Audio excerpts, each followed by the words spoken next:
আল্লাহ বলেন, যেই সমস্ত মানুষ প্রতিনিয়ত গান, বাদ্য, গায়িকা, বাদ্যের আসর, গানের আসর, নৃত্যের আসর, নর্তকীর আসর, গান বাদ্যের মজমা, হারাম ক্রীড়া, কৌতুক, হারাম বিনোদন, হারাম পথে অবসর, নাটক, সিনেমা, এই জাতীয় গুনাহ মিশ্রিত কথা এবং আসর আয়োজন করে, ব্যবস্থাপনা করে, লিয়ুদিল্লা আন সাবিলিল্লাহ, আল্লাহর পথ থেকে মানুষদেরকে পথহারা করে দেওয়ার জন্যে, পথভ্রষ্ট করে দেওয়ার জন্যে, বিগাইরি ইলমিন, অজ্ঞতাবশত, মূর্খতাবশত, অর্থাৎ যদিও নিজেকে ভাবে সে জ্ঞানী, আল্লাহ বলে না, আমার কোরআন থেকে ভুল পথে পরিচালিত করার চেষ্টা যাদের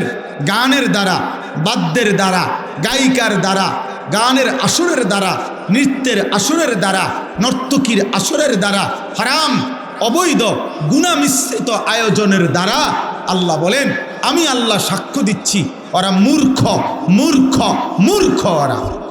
ওয়াত্তাখিযাহা হুজুয়া, এবং এগুলো করে যারা আমার দ্বীনকে, আমার শরীয়তকে, আমার কালেমাকে, আমার কোরআনকে, আমার ইসলামকে, আমার বন্ধুর দাওয়াতকে উপহাস করে, ঠাট্টা করে, উলাইকা লাহুম আযাবুম মুহিন, আমি আল্লাহ ওয়াদা দিলাম বন্ধু, এই গানে আসক্ত, বাদ্যে আসক্ত, নারীতে আসক্ত, নায়িকায় আসক্ত, গায়িকায় আসক্ত, গানের আসরে মত্ত, নায়িকার আসরে মত্ত, নৃত্যে মত্ত, হারাম ক্রীড়ায় ব্যস্ত, হারাম কৌতুকে ব্যস্ত, হারাম বিনোদনে ব্যস্ত, গুনাহ মিশ্রিত আয়োজনে ব্যস্ত, খোদার কসম আল্লাহ বলেন আমি ওয়াদা দিলাম আমি তাদের জন্য আযাবুম মুহিন, লজ্জাকর, অপমানজনক আযাব নির্ধারণ করেছি। আল্লাহ বলেন দুই কথা, এক, আমি তাকে আযাব দেব, দ্বিতীয়ত আযাব দেওয়ার আগে অপমান করব, ওকে আমি বেইজ্জতি করবই। হারাম যে ছড়ায়, হারামের সাথে যে থাকে, হারামের পরিবেশ যে ব্যবস্থা করে, হারামের জীবন যে কাটাইতে চায়, খোদার কসম আল্লাহর এটা ওয়াদা, আমি তাকে অপমানও করব, আমি তাকে আযাবও দেব। বুঝছেন বাংলা তর্জমা? কথা বলেন না কেন? বাংলা অনুবাদ বুঝছেন সবাই? কোরআনুল কারীমের মধ্যে আছে, আল্লাহ তাআলা বলেন সূরা নূরের মধ্যে 18 নম্বর পারায় 24 নম্বর সূরা, ইন্নাল্লাযীনা ইউহিব্বুনা আন তাশিআল ফাহিশা ফিল্লাযীনা আমানু, আল্লাহ বলে নিশ্চয়ই যারা ঈমানদারদের সমাজে, মুসলমানদের সমাজে অশ্লীলতা ছড়িয়ে দেয়, গুনার পরিবেশ ছড়িয়ে দেয়, নারী পুরুষের হারাম মেলামেশা, হারাম সম্পর্কের পরিবেশ চালু করে দেয়, আল্লাহ বলেন আমি ওয়াদা দিলাম লাহুম আযাবুন আলীমুন, আমি আল্লাহ তাদের জন্য রেখেছি অত্যন্ত মর্মান্তিক, পীড়াদায়ক, যন্ত্রণাদায়ক আযাব। কোথায়? ফিদ দুনিয়া ওয়াল আখিরা, দুনিয়াতেও আখিরাতেও। কোরআন শরীফের আয়াত, দুনিয়াতেও আখিরাতেও, আখিরাতেও আল্লাহ তাআলা বলছেন। কোরআনুল কারীমে আল্লাহ তাআলা বলছেন আয-যানি লা ইয়ানকিহু ইল্লা যানিয়াতান আও মুশরিকা। আমি সময় কম দেখা তাড়াতাড়ি আয়াতের তর্জমা বলি, এরপরে একটা 2টা মিনিট বললে শেষ হয়ে যাবে ইনশাআল্লাহ। আমি অনেক পেরেশানি করে আসছি। মাগরিবের নামাজের পরে আমি কোটবাড়ি বিশ্ব রোড ছিলাম, ওইখান থেকে এখানে আসতে এই 7:10 বাজছে, অর্থাৎ এই পরিমাণ জ্যাম। আলেখার চর থেকে ফাঁড়ির সামনে পর্যন্ত গেছি, জ্যাম ভাঙ্গা দেখি যে কোনোভাবে গাড়ি আগাচ্ছে না। এখানে ওই যে কাকি জানি একটা রাস্তা ঠিক করতেছে, এইটার যন্ত্রণায় আবার গাড়ি ফিরাইয়া ঘুরিয়া আবার আলেখার চর দিয়া মায়ামি হোটেলের এদিক দিয়া ভাবছি আইলের উপরে উঠুমু। এখানেও কদ্দুর আগায় আসছি, পুলিশের এমন ব্যারিকেড, কোনোভাবেই এদিক দিয়ে ঢুকতে দিচ্ছে না। আবার ঘুরছি, ঘুরে আবার গেছি দুর্গাপুর, দিঘির পার ঈদগাহ মাঠের ওই দিক দিয়া ভিতরে দিয়া এবার আবার আইলে উঠা এরপরে আসছি এইখানে এখানে দেবপুরের পরে আইসা এখানে ঢুকছি যখন এই রাস্তা আল্লাহর মেহেরবানি আরেক হাইয়েস্ট গাড়ি আমার আগে খুব সম্ভব মাহফিলেই আসছে এই গাড়ি এইবার আরেক পিকআপরে সাইড দিতে পারে না এমনি সাইড দিতে পারে না এইটার পিছে পিছে পিছে এইখান পর্যন্ত আইস আমি বলছি আজগার 80 লাগছে ভালো মতো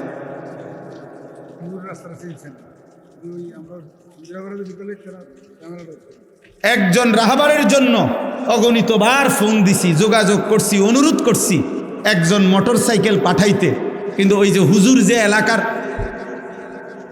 হুজুর তো সাবের বাজারের বোঝেন নাই এই জন্য ওনার জন্য এতটা কদর করা এটা তো ইনসাফ না কারণ হুজুর তো হইলো এখানকার 8টা এলাইলের পার্ক এই জন্য একটা মোটরসাইকেলও মেলে নাই কোনো রাহাবারও মেলে নাই আলহামদুলিল্লাহ আল্লাহ তারপরও আনাইছে শুকর আলহামদুলিল্লাহ যেটুকু মূল্যায়ন এটুকুই আল্লাহর দয়া ঠিক আছে তো এই জন্য বললাম যে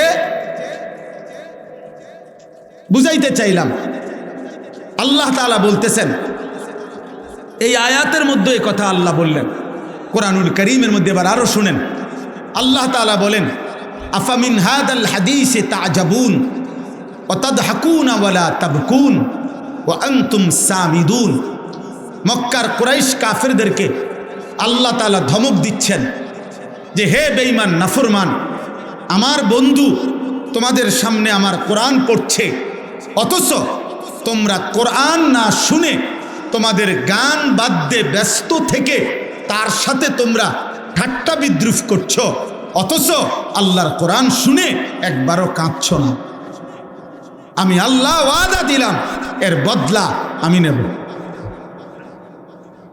আমি এর বদলা নেব আমার বন্ধুর তিলাওয়াত আমার বন্ধুর কোরআন আমার বন্ধুর কোরআনের দাওয়াত আর বিনিময়ে তোমরা গান বাদ দেওয়া আনতুম সামিদুন আই মুগনুন কোরআন শরীফের আয়াত এবার আরো শুনেন কোরআনুল কারীমের মধ্যে আছে আল্লাহ তাআলা বলছেন ওয়াস্তাফজিজ মান ইসতাতা'তা মিনহুম বিসাউতিক আল্লাহ ইবলিসকে বলছে ইবলিস শয়তান তুই যা পৃথিবীতে যা আল্লাহ বলছে এ কথা বলাতে ইবলিস বলছে আমি যাচ্ছি তবে আমি আল্লাহ আপনারও বলে গেলাম আপনার বান্দা ইসরাফিলের ফু পর্যন্ত আমি পৃথিবীতে আপনার বান্দাকে সর্বদিক থেকে চেষ্টা করে আপনার রাস্তা থেকে দূরে সরাই দিন আপনারে বলে গেলাম আমিও ছাড়বো না নাউজুবিল্লাহ আল্লাহ তখন বলছে কোরআনে যে ঠিক আছে ইবলিস আমিও তোকে ওয়াদা দিলাম তোর সৈন্য সামন্ত দল বল তোর কণ্ঠ সুর আওয়াজ তোর যা আছে তোর সমস্ত পুঁজি দিয়ে আমার বান্দাদেরকে আমার পথ থেকে ফিরাইস তবে এটা মনে রাখিস আমার সত্যিকার গোলামি করে যে বান্দা তোর কোনো শক্তি তার উপরে কার্যকর হবে না ইন্না ইবাদি লাইসা লাকা আলাইহিম বিসুলতান তোর কোনো শক্তি কার্যকর হবে না এইখানে একটা কথা আছে আল্লাহ বলছে তোর সুর বিসাউতিকা ইবলিস তোর কণ্ঠ দিয়ে তোর সুর দিয়ে তোর আওয়াজ দিয়ে তুই আমার বান্দাকে পথভ্রষ্ট করিস আল্লাহর কসম বাবা সমস্ত তাফসিরে আছে কোরআনের সকল তাফসিরে যে এই শয়তানের কণ্ঠ শয়তানের সুর শয়তানের আওয়াজ বলতে পৃথিবীর সমস্ত মুফাসসির এই 1450 বছর ধরে এটাই বলছেন এর অর্থ হইল আল গিনা ওয়াল মাজামির গান বাদ্য প্রতিটা গান প্রতিটা বাদ্য এটা শয়তানের আওয়াজ শয়তানের সুর শয়তানের আওয়াজ অতএব যেখানেই বাদ্যযন্ত্রের তালে গান হয় সেটা শয়তানের কণ্ঠ শয়তানের আওয়াজ ধর্মের নামে হোক ভক্তির নামে হোক যেই নামে হোক একতারা হোক দোতারা হোক তবলা হোক বেহালা হোক হারমোনিয়াম হোক আর গিটার হোক আর আধুনিক গানের সঙ্গীতের যন্ত্রপাতি হোক আর পুরান দিনের একতারা বেহালা হোক বাঁশি হোক আল্লাহর কসম, আব্দুল্লাহ ইবনে ওমর রাদিয়াল্লাহু তাআলা আনহুমা, নবীজির বিখ্যাত সাহাবী, চলার পথে একদিন উনি দূর থেকে গান বাঁশির আওয়াজ শুনতেছিলেন। কিতাবে আছে উনি ওনার দুই কান আটকাইয়া ফেলছেন। এরপরে হাঁটতে হাঁটতে ওনার সঙ্গীদেরকে বারবার বলতেছিলেন, ওই আওয়াজ কি আর শোনা যায়, ওই আওয়াজ কি আর শোনা যায়? যখন ওনার সঙ্গীরা বলছে ওই আওয়াজ আর মোটেই শোনা যায় না, তো খোদার কসম তিনি ওনার হাত সরাইছেন এবং বলছেন, হা কাদা রাআইতু রাসূলুল্লাহ সাল্লাল্লাহু আলাইহি সাল্লাম, আমিও নবীজিকে এরকম চলার পথে একদিন দেখছি, উনি বাঁশির আওয়াজ শুনে কান এভাবে হাতে আঙ্গুল এভাবে কানে দিয়ে রাখছেন, বাঁশির আওয়াজ শুনে নেন, বাঁশির আওয়াজ শুনে নেন। এই জন্য দোস্ত আমার, এটা হাদিস, রাসূলুল্লাহ সাল্লাল্লাহু আলাইহি সাল্লাম একেবারে নির্ভরযোগ্য, বিশুদ্ধ, তথ্য নির্ভর হাদিস। আল্লাহর নবী সাল্লাল্লাহু আলাইহি সাল্লাম বলছেন যে বুইস্তু বিকাসরিল মাজামির বিকাসরিত তাবল আম ইন্নাল্লাহা বাআসানি রাহমাতান ওয়া আমারানি বিমাহকিল মাআজিফ ওয়াল মাজামির। নবীজি বলছেন, আল্লাহ তাআলার পক্ষ থেকে আমি প্রেরিত হয়েছি বাদ্যযন্ত্র ভেঙে দিতে, বাদ্যযন্ত্র ভেঙে দিতে। নবীজি বলছেন, আল্লাহ তাআলা আমাকে রহমত বানিয়ে পাঠিয়েছেন, অতএব আল্লাহ আমাকে বলেছেন রহমতের দাবি। নবীজি বলছেন, আল্লাহ আমাকে বলছেন যাবতীয় গান, বাদ্য, গানের আসর ভেঙে চুরে দিতে। অতএব এই সবগুলো কথার সমন্বয়। এবার আর একটা হাদিস বলি। আল্লাহর নবী সাল্লাল্লাহু আলাইহি সাল্লাম বলেন, এটা খুব গুরুত্বপূর্ণ, যুবক ভাই, নওজোয়ান ভাই, তোমরাও শোনো। আব্বা, মোবাইলে রাত্র নাই দিন নাই, নারী দেখো, ছবি দেখো, বাদ্যের তালে, গানের তালে, নৃত্যের তালে, আর এই হারাম আড্ডা, আর বয়স্ক মাঝ বয়সীও যারা চা দোকানে বলেন আর ঘরে বলেন, টেলিভিশনে যারা নায়িকা গায়িকার নাচ দেখেন, গান দেখেন, বাদ্যের তাল দেখেন, বাদ্যযন্ত্রের ঝংকার শুনেন কানে, তো আল্লাহর কসম, আল্লাহ তাআলা বলছে এমন আসর যারাই জমায়, আমি আল্লাহ তাদের জন্য নিকৃষ্ট আযাব রেখেছি, অপমানকর আযাব রেখেছি। তো আল্লাহর নবী সাল্লাল্লাহু আলাইহি সাল্লাম বলেন, শেষ জামানায় লা ইয়াকুনু ফি উম্মতি, শেষ জামানায় আমার উম্মতের উপরে আসবে তিনটা বড় বড় আযাব।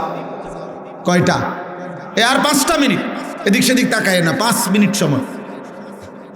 শেষ জামানায় আসবে তিনটা বড় বড় আযাব। 1 নাম্বার, খাসফুন, আমার উম্মতের বহু লোককে জীবন্ত মাটিতে ধসিয়ে ধ্বংস করে দেওয়া হবে। 2, কাসফুন, আমার উম্মতের বহু মানুষকে জীবন্ত পাথরের বৃষ্টি বর্ষণ করে শেষ করে দেওয়া হবে। 3, মাসখুন, আমার উম্মতের বহু মানুষকে রাত্রিবেলা, দিনের বেলা মানুষের আকৃতি ছিল, কিন্তু আল্লাহ তাআলা চেহারা বিকৃত করে জানোয়ার এবং পশুর আকৃতি দিয়ে দিল। খোদার কসম, এটা হাদিস, বিশুদ্ধ হাদিস। আপনি যদি দেখতে মন চায় হাদিস সনদ, হাদিসের এবারত, আমার কাছে গেলে আমি লিখে দেব। আল্লাহর নবীকে জিজ্ঞেস করছে, ইয়া রাসূলুল্লাহ, এই 3টা আযাব কখন আসবে?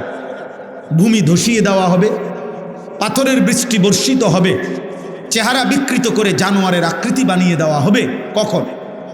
তো নবীজি বলছেন, ইজা জহারাতিল কাইনাত ওয়াল মাআজিফ, যখন গায়িকা, গানের আসর, বাদ্যযন্ত্র বেড়ে যাবে।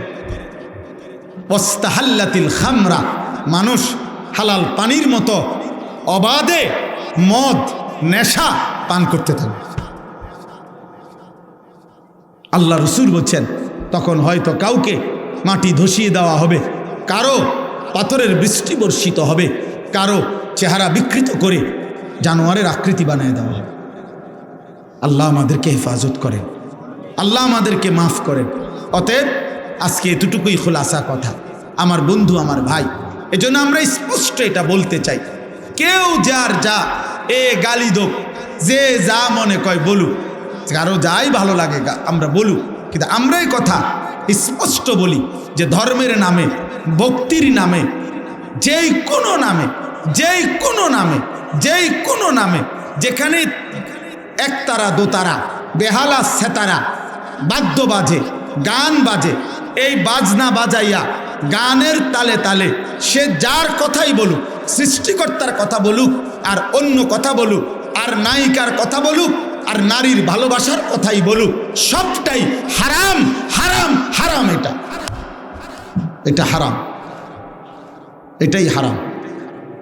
পূর্ববর্তী মনীষীগণ, যেই সমস্ত মনীষীদের জীবনীতে বলা হয় ওনারা ভক্তিমূলক গান শুনতেন, তার সুনির্দিষ্ট ব্যাখ্যা মুহাদ্দিসিনে কেরাম, পূর্ববর্তী বুজুর্গানে দিন, ওলামায়ে কেরাম, তার সুনির্দিষ্ট ব্যাখ্যা কিতাবে আছে, সেটা জেনে নেওয়াই উচিত।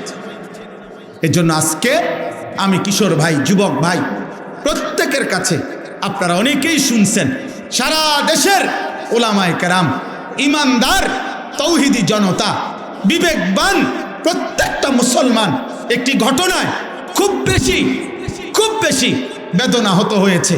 শোনেন মিয়া, এই আসমান সৃষ্টির পর থেকে, পৃথিবীর প্রথম মানুষ থেকে আজকে পর্যন্ত পৃথিবীতে বহু মানুষ বহু কুফরি করছে, শিরিক করছে, আল্লাহ তাআলার হুকুমের নাফরমানি করছে, কিন্তু আল্লাহকে লক্ষ্য করে, মহান আল্লাহকে কেন্দ্র করে, আল্লাহকে উল্লেখ করে, উদ্দেশ্য করে পৃথিবীর কোনো কাফের, মুশরিক, কোনো মুরতাদ, কোনো বেঈমান, কোনো মূর্তি পূজক, কোনো আগুন পূজারী, কোনো সূর্য পূজারী, পৃথিবীর কোনো নিকৃষ্ট কোনো কাফের আল্লাহকে এত বড় কথা বলে নাই। এই মানিকগঞ্জের আবুল সরকার নামে ওই বাউল বেঈমান আল্লাহকে যে পরিমাণ কথা বলেছে, এই বেঈমান সরাসরি বেঈমান, এই বেঈমান প্রকাশ্য বেঈমান। মহান আল্লাহকে লক্ষ্য করে কোনো মূর্তি পূজক এত বড় কথা বলে না, কোনো মুশরিক এত বড় কথা বলে নাই, কোনো বেঈমান এত বড় কথা বলে নাই। আপনাদের আমার বলার মতো ক্ষমতা নাই ওই বেঈমান এটা কি বলছে মুখ দিয়া। আমি এই পর্যন্ত কোনো মাহফিলে এটা বলছি কথা এটা, কিন্তু ওই কইছেটা কি এটা আমার মতো বলার মতো জবান নাই। আপনারা শুনেন ওই কি বলছে, ও আল্লাহকে লক্ষ্য করে কি বলছে। হায়, আমার এই 92-95 ভাগ মুসলমানের এই পবিত্র বাংলাদেশে মুসলিম পরিচয় দিয়ে বাউল গানের নামে একজন বেঈমান এত বড় জঘন্য কথা, সে পরিষ্কার বলতেছে আল্লাহর ব্যাপারে এত জঘন্য কথা কল্পনাও করা যায় না। কোরআনের এই পরিমাণ বিকৃত ব্যাখ্যা। আল্লাহ বলছে কোরআনে নাকি বারবার কুল আউযু বিরাব্বিন নাস, মালিকিন নাস, ইলাহিন নাস। আল্লাহ বলছে বারবার শুধু নাস, শুধু নাস, শুধু নাস। আপনি শোনেন মিয়া, আপনি শোনেন। আমি ব্যক্তিগতভাবে সারা দেশ জানে আমি কোনো রাজনীতির মানুষ না, আমার এই এলাকার মানুষও জানে আমি আজকে 10 বছর এই এলাকায়, আমি কোনো রাজনীতির মানুষ না। আমি রাজনীতির ভালো মন্দ বুঝিও না এতটা, কিন্তু আমি একটা রাজনীতির কোনো হিসাব বুঝি না। এটা নিয়ে দল টানাটানির বিষয় না, এটা দল টানাটানির বিষয় না। অন্য বাউল কি বলছে না বলছে এটা তাদেরও ব্যাপার না, বাকিদের বিষয়ও না। এটা শিল্পীরা কি বলছে সেটা তাদেরও বিষয় না। কিন্তু এই বেঈমান আবুল সরকার নামে যেই বেঈমান, যেই মুশরিক আল্লাহকে বিদ্রুপ করেছে, এর ফাঁসি, এর ন্যায্য বিচার, এর রাষ্ট্রীয় বিচার বাংলার জমিনে হতেই হবে। এটা হতেই হবে।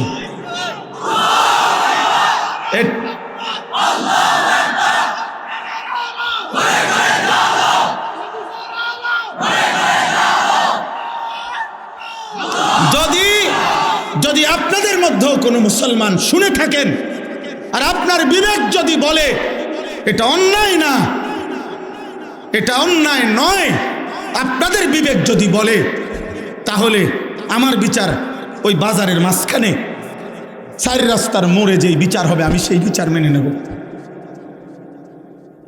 কিন্তু এই কথা সে বলতে পারে না। এই জন্য আমরা বারবার বলি, আল্লাহর নবী বলছেন এমনিতেই স্বাভাবিকভাবে বাদ্য গান এটা এমনিই প্রকাশ্য হারাম।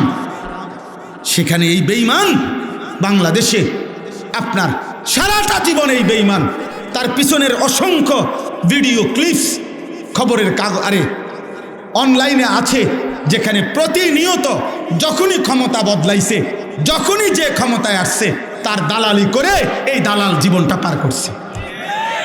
এ সুনির্দিষ্ট কোনো দলভুক্ত লোক না, এ আজীবন দালাল।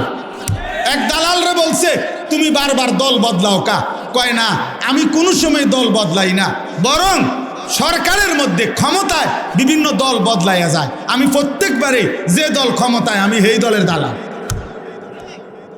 বুঝেন না? মূলত আমি নৌকাও না, দানের শীষও না, আমি মূলত দালাল। আমি মূলত দালাল, ওই মূলত দালাল। এই জন্য আপনাদের কাছে বললাম, এটা আমাদের ইমানের দাবি, আমরা এর প্রতিবাদ করতেই হবে, আমরা এর বিরুদ্ধে বলতেই হবে। এটা যদি কেউ বলে হুজুররা এইভাবে প্রতিবাদ করছে কেন, তো তুমি বলো কিভাবে প্রতিবাদ করতো। আমার আল্লাহকে বিদ্রুপ করিলে মুমিনের কলিজায় লাগবে না? আমার রসুলকে প্রতিবাদ করিলে মুমিনের কলিজায় লাগবে না? আমার কোরআনকে উপহাস করিলে কুল আউযু বিরাব্বিন নাস অর্থ এটা? আপনাদের বিবেক বলে এটা আল্লাহ নাচতে বলছে? তো ওইটা কি বললো? ও কি বললো? এটা আল্লাহ তাআলা আমাদেরকে মাফ করে দেন। অতএব আমি কিশোর ভাই, যুবক ভাই, আমরা প্রত্যেকের জায়গা থেকে আমরা আজকের এই মাহফিলও একথা ঘোষণা করলাম, আমরা এমন নিকৃষ্ট বেঈমানের আমরা সর্বোচ্চ শাস্তি দেশের সর্বোচ্চ প্রশাসনের কাছে জোর দাবি জানালাম। আর আমাদের সমস্ত কিশোর যুবক ভাই, দোস্ত আমার, বন্ধু আমার, নওজোয়ান সাথী আমার অনুরোধ, গান, বাদ্য, গায়িকা, নর্তকী, মোবাইলের আসক্তি, হাত জোড় করে বন্ধু আমার আমি বললাম, আমার প্রিয় ভাই, আমার প্রিয় সন্তান, তুমি ছেড়ে দাও আব্বা। নারী তোমারে সুখ দিবে না, মোবাইলের নর্তকী সুখ দেয় না রে বাপ, সিনেমার নর্তকী সুখ দেয় না। রাস্তার বেপর্দা নারীর কাছে সুখের কোনো কিছু নাই, যা ছিল ও তো রাস্তাতেই দেখাই দিছে, অতএব বেপর্দা নারীর কাছে সুখ মিলে না, যন্ত্রণা মেলে। আল্লাহ আমাদেরকে হেফাজত করেন। আজকের এই মাহফিলকে আল্লাহ কবুল করে নেন। আলহামদুলিল্লাহ, যুবকদের আয়োজন, মাদ্রাসা, আমি এটা পরে শুনছি, মানে 2 গ্রুপ মিললে একসাথ কইরা আজকের এই মাহফিল। আল্লাহ তাআলা এই বর্ণাঢ্য এই সুন্দর আয়োজনে আল্লাহ ভরপুর বরকত দান করেন। যাদের ভালোবাসায়, সহযোগিতায় এই মাহফিল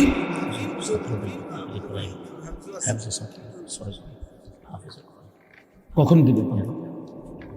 এতক্ষণ বলেন না কেন? বলে দ্রুত বলে। ও হুজুর আছে তো, হুজুরই দিব, আমি দিব, হুজুরি থাকতে আমি দিব। আলহামদুলিল্লাহ, বলেন দ্রুত। আমাদের জালালপুর জুমিলিয়া রোডের মাদ্রাসা থেকে এই বছর 5 জন ছাত্র হেফজ শেষ করেছেন। 6 জন ছাত্র। وقال نبينا صلى الله عليه وسلم لا يكون في أمتي خسف وقذف ومسخ قيل يا رسول الله متى قال إذا ظهرت القينات والمعازف واستحلت الخمر اللهم صل على محمد وعلى آل محمد كما صليت على إبراهيم وعلى آل إبراهيم إنك حميد مجيد اللهم بارك على محمد وعلى آل محمد كما باركت على إبراهيم وعلى آل إبراهيم إنك حميد مجيد সুবহানাকা লা ইলমা লানা ইল্লা মা আল্লামতানা ইন্নাকা আনতাল আলিমুল হাকিম। আলহামদুলিল্লাহ, আল্লাহ পাক রব্বুল ইজ্জত জুল জালাল ওয়াল ইকরামের ফজল কারম, রব্বুল আলামিনের অপরিসীম ইহসান, মেহেরবানি, দয়া, আল্লাহ তাআলা আমাদেরকে আজ 29 নভেম্বর 2025 রোজ শনিবার কুমিল্লা জেলা বুড়িচং উপজেলাধীন ময়নামতি ইউনিয়ন মঈনপুর যুব সমাজ এবং জালালপুর জমিরিয়া নূরে মদিনা মাদ্রাসা ও এতিমখানার যৌথ উদ্যোগে আজকের এই 20তম বার্ষিক ওয়াজ ও দোয়ার মাহফিলে আল্লাহ তাআলাই আমাদেরকে আসবার বসবার আল্লাহর জন্যই জমা হওয়ার তৌফিক দান করেছেন। আলহামদুলিল্লাহ। পবিত্র কোরআনুল কারীমের 21 নম্বর পারা 31 নম্বর সূরা, সূরাটির নাম সূরায়ে লুকমান। এই সূরার 6 নম্বর আয়াত আমি এইমাত্র তেলাওয়াত করেছি। এই আয়াতটিকে সামনে রেখে সামান্য কিছু কথা আমরা আরজ করতে চাই। আল্লাহ তাআলা আমাদেরকে তৌফিক দান করেন। সূরাটির নাম হচ্ছে সূরায়ে লুকমান। আল্লাহ তাআলার অত্যন্ত প্রিয় একজন বান্দার নাম, যিনি নবী ছিলেন না, কিন্তু আল্লাহ তাআলার বহুতই বড় একজন ওলি ছিলেন, বন্ধু ছিলেন। আল্লাহ তাআলার হুকুম, ইবাদত, বন্দিগি, আনুগত্য সর্বোচ্চ পরিমাণ আদায় করার বরকতে আল্লাহ তাআলা কোরআনুল কারীমের মধ্যে ওনার নাম উল্লেখ করেছেন। এবং সবচেয়ে বড় কথা হলো আল্লাহ তাআলা তাকে এমন একটি যোগ্যতা দিয়েছিলেন, তিনি যখন কথা বলতেন মানুষের সামনে, তো তার কথা ছিল খুব বেশি হাকিমানা, অত্যন্ত বিজ্ঞচিত কথা। পরিবেশ পরিস্থিতি, স্থান, কাল, পাত্র ভেদে তার বক্তব্য ছিল খুব বেশি শিক্ষণীয়, উপদেশমূলক, হৃদয়গ্রাহী।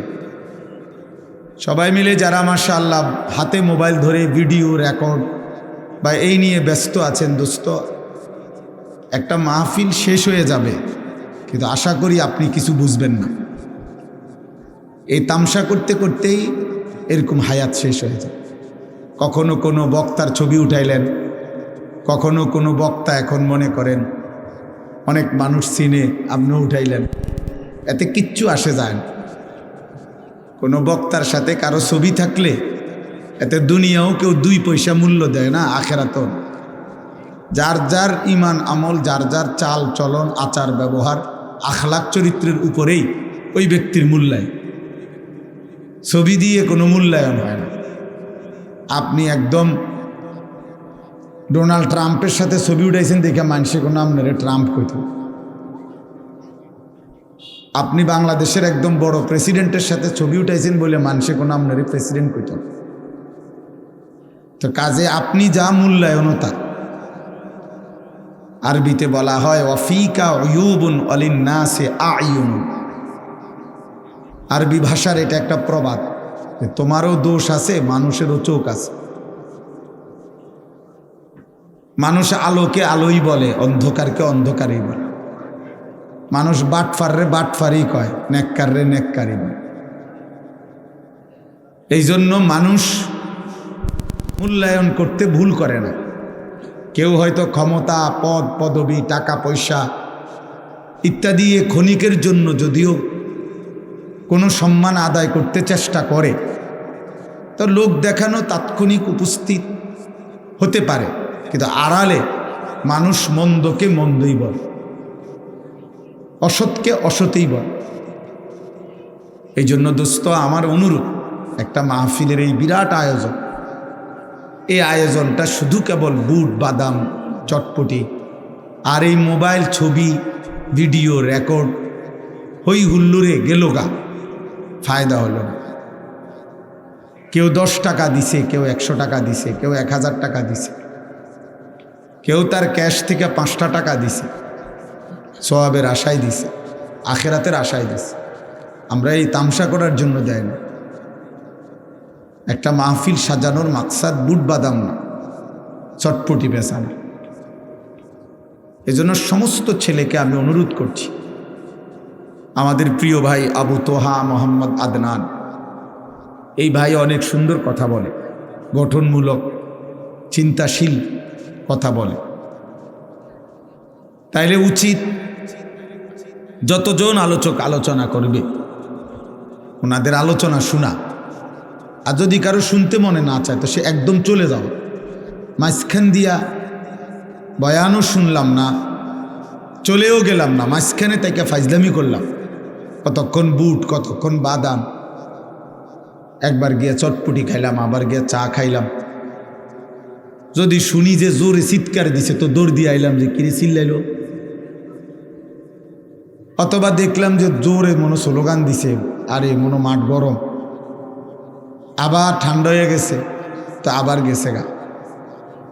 তাহলে এই বক্তার সুর, বক্তার জংকার, বক্তার হুঙ্কার, এটা দিয়ে আপনার কি? আপনার কি? যে অমুক বক্তার সুর ভালো লাগে, অমুক বক্তার হুঙ্কার ভালো লাগে, অমুক বক্তা কাইনলে ভালো লাগে, অমুক বক্তা আশাইলে ভালো লাগে। তো ওয়াজের মাকসাদ তো ভালো লাগে না, ভালো লাগে কিনা এটা তো না। কোরআনুল কারীমের মধ্যে আল্লাহ তাআলা বলছেন ইয়াইজুকুম লাআল্লাকুম তাযাক্কারুন। আল্লাহ তাআলা বলছেন আমি আল্লাহ ওয়াজ করছি, ইয়াইজুকুম কোরআন শরীফের শব্দ। কেন? লাআল্লাকুম তাযাক্কারুন, যেন তোমরা উপদেশ গ্রহণ করতে পারো। ওয়া আনজালনা ফিহা আয়াতিম বাইয়িনাত লাআল্লাকুম তাযাক্কারুন। আল্লাহ বলেন এই কোরআনের সবগুলো আয়াত আমি আল্লাহ স্পষ্টভাবে নাজিল করেছি। কেন? লাআল্লাকুম তাযাক্কারুন, যেন তোমরা উপদেশ গ্রহণ করতে পারো। এরকম বহু আয়াত আছে কোরআন, লাআল্লাহুম ইয়াতাফাক্কারুন। আমি কোরআনের ঘটনা বলি কেন বললাম? আল্লাহ বলেন আমার বান্দারা যেন ফিকির করতে পারে। মুসার ঘটনা, নূহের ঘটনা, ফেরাউনের ঘটনা, নমরুদের ঘটনা, কারুনের ঘটনা। আল্লাহ বলেন আমি অনুগত অবাধ্য উভয় রকম জাতি মানুষ তাদের ঘটনা কোরআনে উল্লেখ করছি, যেন ভাবতে পারে আমার বান্দা যে আমার উচিত কি, করণীয় কি। যুগে যুগে অনুগত বান্দার পরিণতি কি আর অবাধ্য বান্দার পরিণতি কি, ও যেন শুনে নিজের জীবনে মিলাইতে পারে। এই জন্য দোস্ত, আমি ব্যক্তিগতভাবে, আমার এটা ছোট অনুরোধ, আমি ব্যক্তিগতভাবে এই হাঙ্গামা পছন্দ করি না। হুলস্থুল এই আয়োজক অনেক, তাদের কাছেও আমার অনুরোধ অতিরিক্ত হাঙ্গামা না করে সুযোগ থাকলে তাদেরও আল্লাহর কথা শোনা উচিত। যারা মাহফিলের ইন্তজাম করে তাদের জন্য তো ওয়াজ আরেকদিন হবে না। যারা বুট বাদাম বিক্রি করে, আহা এই মুসলমানগুলো এই চটপটি বেচে, তো এই বেচারার জন্য তো আরেকদিন ওয়াজ হবে না। তো সে শুনবে কোন দিন? সে তো সারা বছরও দোকানদারি করে, আজ যখন আল্লাহর কথা হইতেছে আজকেও দোকানদারি করছি। তো তুমি আল্লাহর বান্দা, আখেরাত শিখবা কখন? তোমার কি কোনোদিন কবরের টাইম হবে না? এই জন্য আমি অনুরোধ করছি প্রত্যেকে হাতে ধরা সবগুলো মোবাইল নামায় ফেল। ছেলেরা ভাই, আমি অনুরোধ করলাম একজনও মোবাইল হাতে ধরে ভিডিও বা রেকর্ড করবেন না, এটা আমি নিষেধ করলাম। আমার এই কথাটা মানতে কষ্ট হইলে চলে গেলে ভালো, বাইরে ঘুরলে গাললে পরে আবার যেই বক্তার ওয়াজ পছন্দ হয় তারটা শুনবেন। এরপরে যারে আমি দেখমু ধমক দিয়ে উঠাই দেব। এই জন্য নিজের ইজ্জত হেফাজত করলে ভালো, এটা দরকার। খামখেয়ালি জীবন শেষ। মসজিদের ইমাম সাহেব প্রত্যেক জুমায় বয়ান করে, অনেক মুসলমান আমরা মনে করি এর মধ্যে আমাদের জন্য কিছু নাই। হয় নিজে মাতবর, নয়তো টাকার অহংকার, নয়তো ক্ষমতার অহংকার, অথবা নফসের ধোঁকা, অথবা ইবলিসের কুমন্ত্রণায় মনে মনে ভাবছে যে এই সমস্ত হুজুরদের এসব কথার মধ্যে আমাদের কি আছে, আমি একজন ভদ্রলোক, বা আমার তো কোনো আর্থিক সমস্যা নাই, ওনাদের এই কথার থেকে আমার কি, ওনার কথা উনি কয়, আমার কথা আমি কই। না রে বাপ, আল্লাহর কথা সবার জন্য হেদায়েত, আল্লাহর কথা সবার জন্য হেদায়েত। কোরআন আলো দেখাবার জন্য আসছে। কোরআনুল করিম থেকে যে জ্ঞান নিতে পারে নাই, খোদার কসম, সে উপার্জনের কিছু জিনিস শিখছে কিন্তু আলো পায় নাই। হ্যাঁ, জেনারেল লাইনের সমস্ত পড়া দ্বারা উপার্জন শেখা যায়, আলো মেলে না। আলো শুধুই কোরআন, আলো শুধুই রসুলের সুন্নাহ। এজন্য পৃথিবীর এই সব পড়া, বাকি যা কিছু, এর দ্বারা ভদ্রচিত মার্জিত কোনো উপার্জন পদ্ধতি শিখি।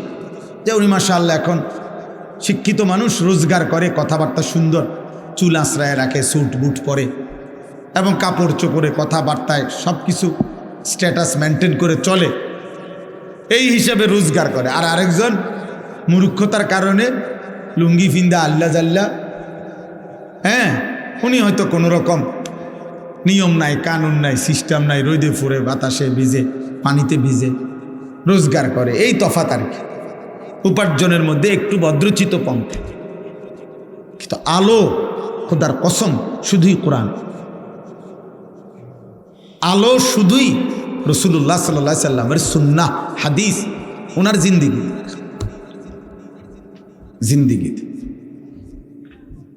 এই জন্য একজনই বোঝে, একজন বুঝলেই চলবে। আমি যেহেতু প্রার্থী না, নির্বাচনে কোনো প্রার্থী না, আমার কোনো ভোটের দরকার নেই, অতএব সবার সমর্থন আমার দরকার নেই, আমার দরকার আখিরাত।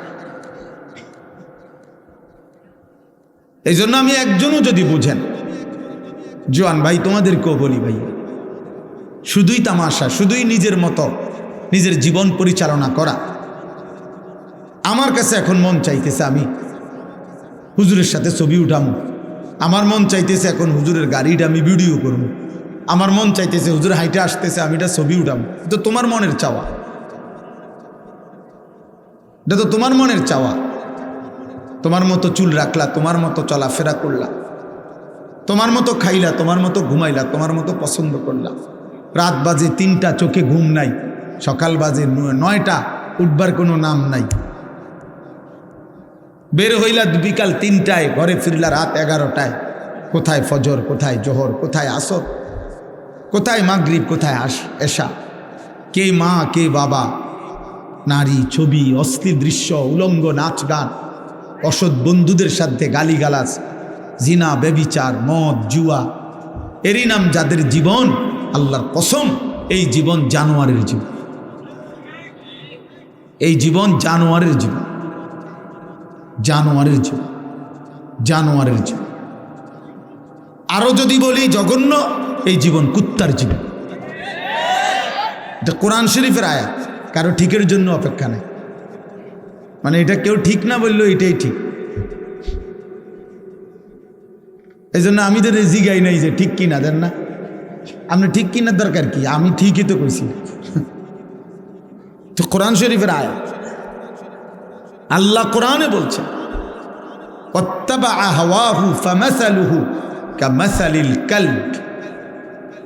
আল্লাহ বলেন যে নিজের মনের চাহিদার অনুসরণ করে, আল্লাহ তাআলা বলেন তার উদাহরণ কামাসালিল কালব, কুত্তার মতো। আল্লাহকে, রসুলকে, ঈমান কি, ইসলাম কি, কোরআন কি, দিন কি, শরীয়ত কি, বিধান কি, হালাল কোনটা, হারাম কোনটা, অনুমতি না নিষেধ, জায়েজ না না জায়েজ, এর কোনো ধারে না। যে আমার কাছে যখন যা ভাল লাগছে, এই জীবন কুত্তার জীবন। আল্লাহ বলছে কামাসালিল কালব, কালবুন অর্থ কুকুর। কোরআন শরীফের আয়াত, সূরা আরাফের আয়াত। এজন্য নওজোয়ান ভাই, বাবা, প্রত্যেককে বলবেন যে জীবনে সেজদা নাই, ও জীবন ইনসান না। যে কপাল সেজদা দেয় না ও কোনো মানুষ না, যে কপাল সেজদা দেয় না, যে হালাল হারাম পার্থক্য বোঝে না, ওর এই আখলাক কুকুরের আখলাক। কুকুর বিরানিতেও মুখ দেয়, পায়খানাতেও মুখ। এজন্য সুদের টাকা আর হালাল টাকা যার কাছে বরাবর, মা আর রাস্তার মহিলা যার কাছে বরাবর, মদ আর মধু যার কাছে বরাবর, সালামও দেয় গালিও দেয়, মদও খায় মধুও খায়, মাকেও দেখে, আবার ভিন নারীর উলঙ্গ ছবিও দেখে, রাস্তার নর্তকীও দেখে, বেহায়া নারীও দেখে। তার মানে তার কাছে কোনো হালাল হারামের পার্থক্য নাই, অনুভূতি নাই। খোদার কসম এটা ইনসান না, ওকে মানুষ বলে না, ওকে ইনসান বলে না। আল্লাহ তাকে বলছেন আনআম, আল্লাহ বলছেন সে চতুষ্পদ জন্তু, বালহুম আদাল, অথবা তার চাইতে নিকৃষ্ট।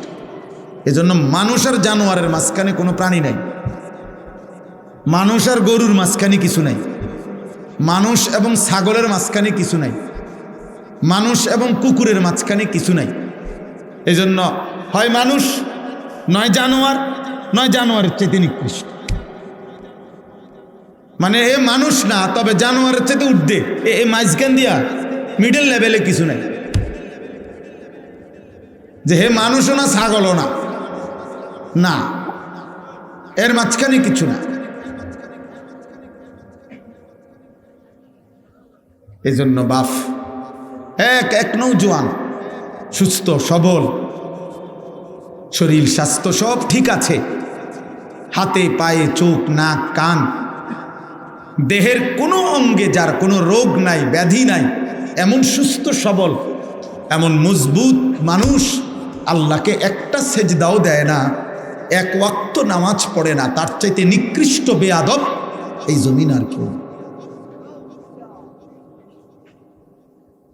কারণ এই জানোয়ার এত বড় জানোয়ার যে তার রোগে কোনো ব্যাধি নাই, ব্যারাম নাই, কোনো অসুবিধা নাই, আরামসে খাইতেছে, ঘুমাইতেছে, শরীর স্বাস্থ্য, চোখ নাক কান সব সুস্থ স্বাভাবিক, কিন্তু জানোয়ার একটা সেজদা দেয় না। এটা মানুষ না, এটা ইনসান। কোনো বৃদ্ধ তো বলতে পারে যে আমার কোমরে এই পরিমাণ সমস্যা হুজুর, আমি কোনোভাবেই ঝুঁকতে পারি না, এজন্য আমি সেজদা দেই না। কোনো মাজুর ব্যক্তি তো বলতে পারে আমি এই পরিমাণ অসুস্থ যে আমি পাওটাই সোজা করতে পারি না, আমি দাঁড়াইতেই পারি না, তো সেটা তো হইতে পারে।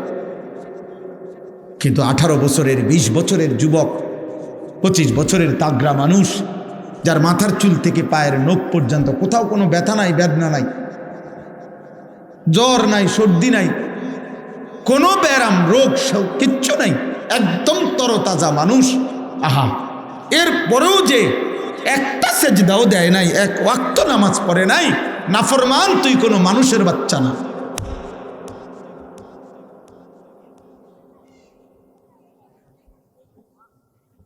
তোর কোনো মা নাই, তোর কোনো বাবা নাই, কমপক্ষে মুসলিম মা বাবা নাই, তোর কোনো সৃষ্টিকর্তা নাই, তোর কোনো নবী নাই, তোর কোনো ধর্ম নাই, তোর কোনো কিতাব নাই।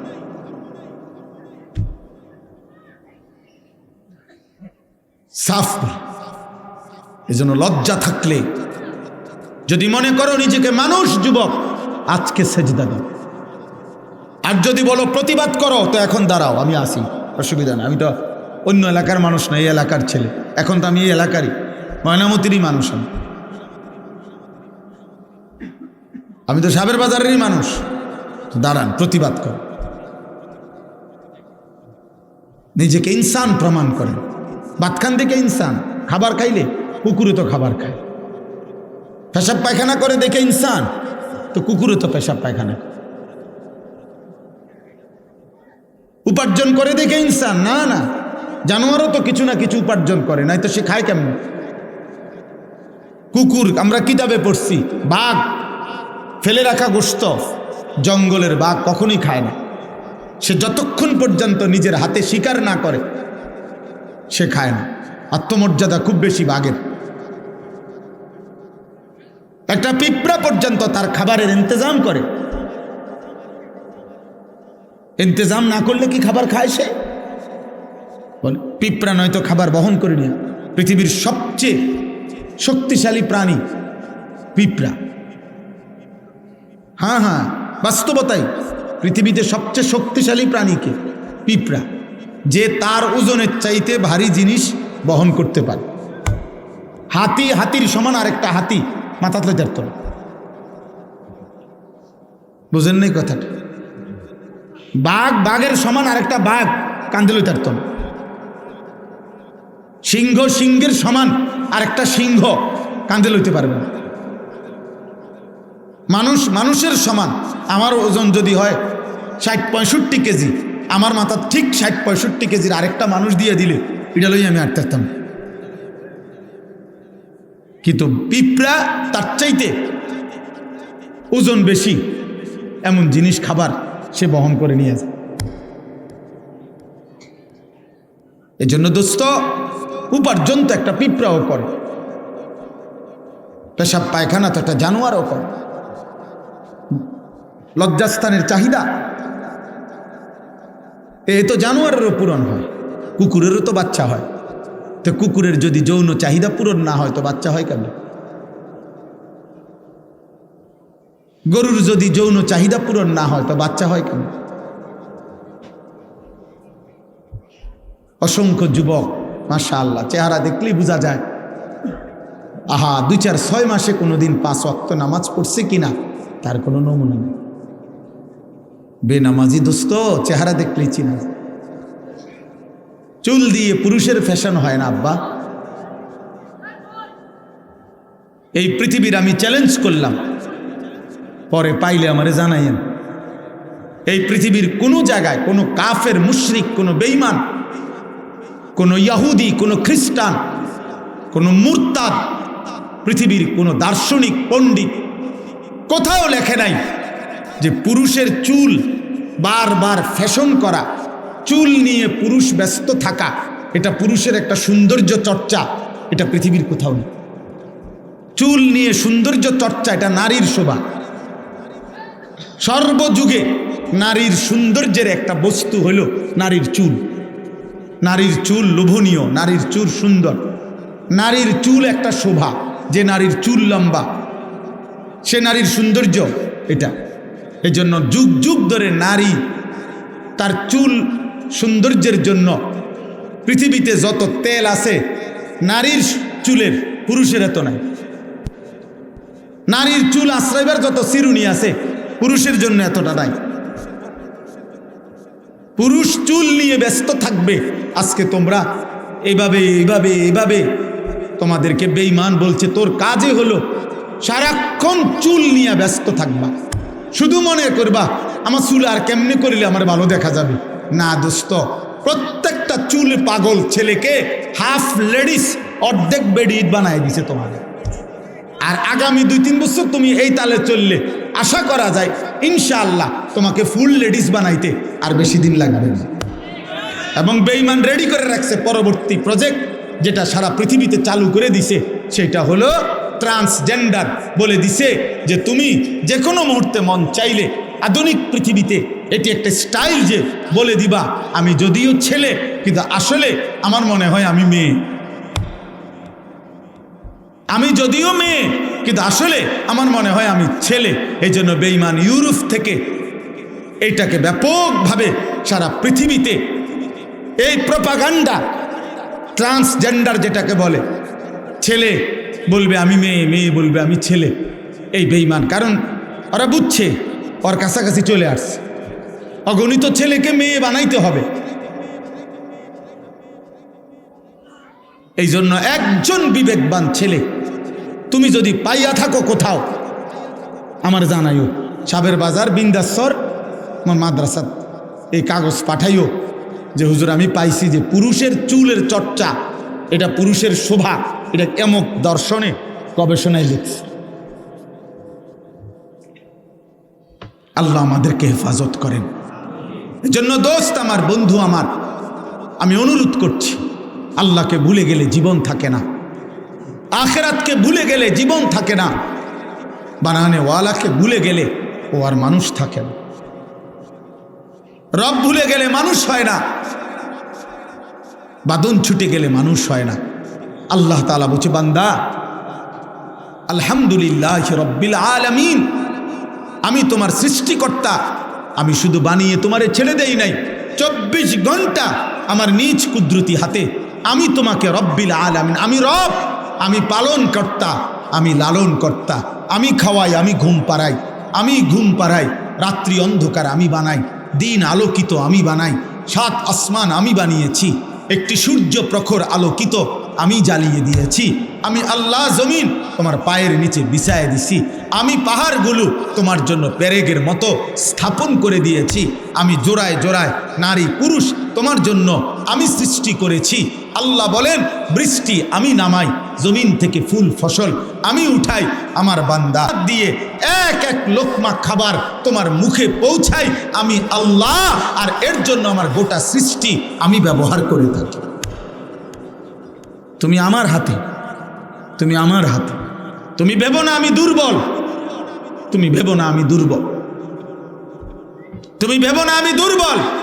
এই নাফরমান, তোমরা যারা এক ওয়াক্ত নামাজ পড়ো না, নাফরমান, তুমি ভেবো না তোর আল্লাহ তোর সাথে পারে না। তোর চাইতে বড় বেটা আসার দিলে ফেরেশতা পৃথিবীর কোনো কুল কিনারায় থাকবে না বেটা। তুমি মনে করো না। আল্লাহ কোরআনে বলছে, বান্দা তুমি জানো না আমি এই পৃথিবীর অসংখ্য অগণিত শক্তিধর, ক্ষমতা, সম্পদ, শক্তি বেশি ছিল, আমি তাদেরকে ধ্বংস করে দিয়েছি। আওয়ালাম ইয়ালাম আন্নাল্লাহা কাদ আহলাকা মিন ক্বাবলিহি মিনাল কুরুন মান হুয়া আশাদ্দু মিনহু কুওয়াতান ওয়া আকসারু জামআ। আল্লাহ বলে, জানো না বান্দা, শোনো নাই তুমি নমরুদের কথা শোনো নাই, তুমি ফেরাউনের কথা শোনো নাই, তুমি কারুনের কথা শোনো নাই, তুমি নূহ নবীর অবাধ্য জাতির কথা শোনো নাই, তুমি লূত আলাইহিস সালামের অবাধ্য জাতির কথা শোনো নাই, তুমি বনি ইসরাইলের পরিণতি শোনো নাই, তুমি হুদ আলাইহিস সালামের কওমে আদের পরিণতি শোনো নাই, তুমি শুআইব আলাইহিস সালামের কওমের পরিণতি শোনো নাই, তুমি কওমে সামুদের পরিণতি শোনো নাই। তুমি জানো না? কি বুঝে আমার লগে এরকম করছো?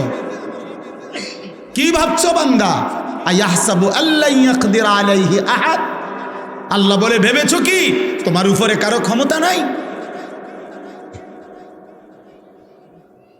কি ব্যাপার ছেলেরা, বলো বাবা, কি ভাবছো?